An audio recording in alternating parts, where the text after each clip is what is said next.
तो फाइनली हमारा private jet क्या? तो फाइनली अब जाते हैं प्लेन के अंदर। तो भाई फाइनली तो गाइस फाइनली आ चुके हैं अपने प्राइवेट जेट में।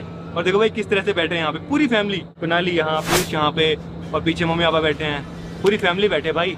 और मतलब अलग ही फीलिंग आ रही है यार, एकदम मतलब अनबिलीवेबल कि भाई प्राइवेट जेट पे बैठे हैं। और बहुत ही अलग लग रहा है ना, नॉर्मल प्लेन की तरह नहीं लग रहा भाई हैं। तो गाइस फाइनली सभी बैठ चुके हैं। पापा जी यहाँ बैठे हैं,